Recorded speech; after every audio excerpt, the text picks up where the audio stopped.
Good evening friends, myself doctor Shilpi Jaiswal. आज हम लोग एक इम्पॉर्टेंट टॉपिक की बात करेंगे।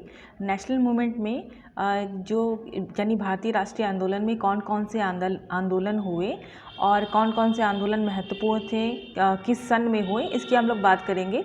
और ये वीडियो का पार्ट 1 है।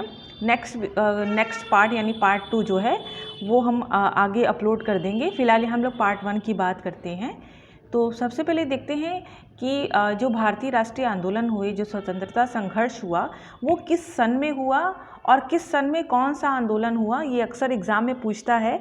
और अगर आप किसी एंट्रेंस की तैयारी कर रहे हैं या आप कोई भी कॉम्पिटिटिव एग्ज़ाम दे रहे हैं तो उसमें ये जो भारतीय राष्ट्रीय आंदोलन से संबंधित कि कौन सा आंदोलन, कौन सा जो स्ट्रगल है वो किस ईयर में हुआ, ये अक्सर क्वेश्चन में आता है।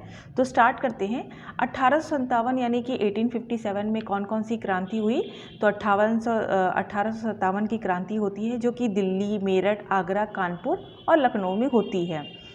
फिर इसके बाद एक महत्वपूर्ण प्रश्न जो है वो ये है कि भारतीय राष्ट्रीय कांग्रेस जो है उसकी स्थापना कब होती है? तो 1885 में यानी 1885 में। नेक्स्ट है कि जो बंगाल का जो विभाजन है वो लॉर्ड कर्जन के द्वारा किया गया, लेकिन किस साल में? 1905 में। नेक्स्ट है कि स्प्लिट ऑफ कांग्रेस यानी जो कांग्रेस का जो विभाजन है वो किस सन में होता है? तो 1907 में होता है। और यहाँ पर जो कांग्रेस है वो दो भागों में बढ़ जाती है। पहला जो पार्ट होता है वो मॉडरेट यानी कि नरम दल के पास होता है, जिसको कि लीड करते हैं, जिसकी की नेतृत्व करते हैं गोपाल कृष्ण गोखले और दादा भाई नौरोजी।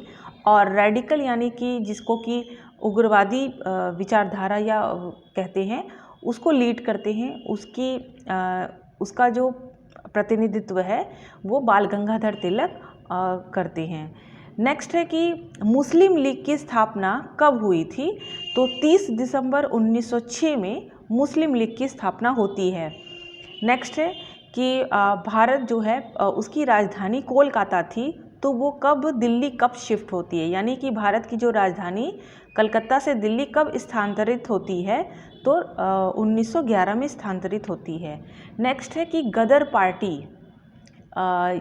की जो स्थापना है वो कब होती है? तो 1 नवंबर 1913 को यानी 1 नवंबर 1913 में गदर पार्टी की को फॉर्म्ड होती है। गदर पार्टी की स्थापना होती है लाला हरदयाल द्वारा और सैन फ्रांसिस्को में इसकी स्थापना की जाती है। नेक्स्ट है कि महात्मा गांधी साउथ अफ्रीका से भारत कब वापस लौटते हैं? तो 9 जनवरी 1915 को महात्मा गांधी जो हैं वो भारत आते हैं और इसी उपलक्ष्य में 9 जनवरी को प्रवासी दिवस मनाया जाता है, यानी इंडियन डायस्पोरा डे। नेक्स्ट है 1916 से 1918 का जो टाइम पीरियड है उसमें क्या क्या होता है?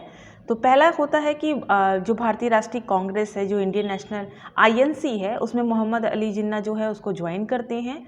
और इसके साथ ही साथ कुछ लोकल स्ट्रगल यानी कि कुछ क्षेत्रीय जो संघर्ष है वो होते हैं, जिसमें कि है 1918 के दौरान खेड़ा सत्याग्रह होता है, जिसमें कि किसानों के द्वारा ये सत्याग्रह किया जाता है। और अहमदाबाद का मजदूर मिल आंदोलन जो होता है वो मजदूरों और मिल मालिकों के बीच में होता है, और इन दोनों को जो लीड है वो महात्मा गांधी करते हैं।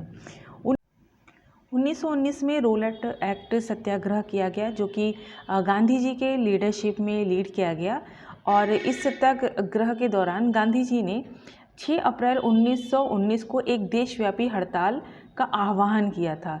तो ये रोलट एक्ट या रोलट जो एक्ट जो सत्याग्रह है वो क्या है? ये एक ऐसा एक्ट था जिसमें कि मजिस्ट्रेट जो है वो किसी भी संदेहग्रस्त व्यक्ति को गिरफ्तार करके जेल में डाला जा सकता था और उसको एक अनिश्चित काल तक जेल में रखा जा सकता था। तो इस प्रकार अपने इस अधिकार के साथ सरकार किसी भी निर्दोष व्यक्ति को दंडित कर सकती थी, उसे जेल में डाल सकती थी। इस एक्ट को बिना वकील, बिना अपील तथा बिना दलील का कानून भी कहा जाता था। और इसके साथ ही साथ 13 अप्रैल 1919 में जालियांवाला बाग हत्याकांड हुआ, और जिसको लीड कर रहे थे, जिसके द्वारा ये हत्याकांड की गई, वो थे जनरल डायर। आई होप कि आपको ये वीडियो अच्छा लगा होगा, और अगर अच्छा लगा तो प्लीज़ लाइक करिए, शेयर करिए, कमेंट करिए और कुछ सुझाव दीजिए कि और मुझे किस पर वीडियो बनाना चाहिए। और इस वीडियो का जो पार्ट 2 है वो बहुत जल्दी हम अपलोड करेंगे। Thank you.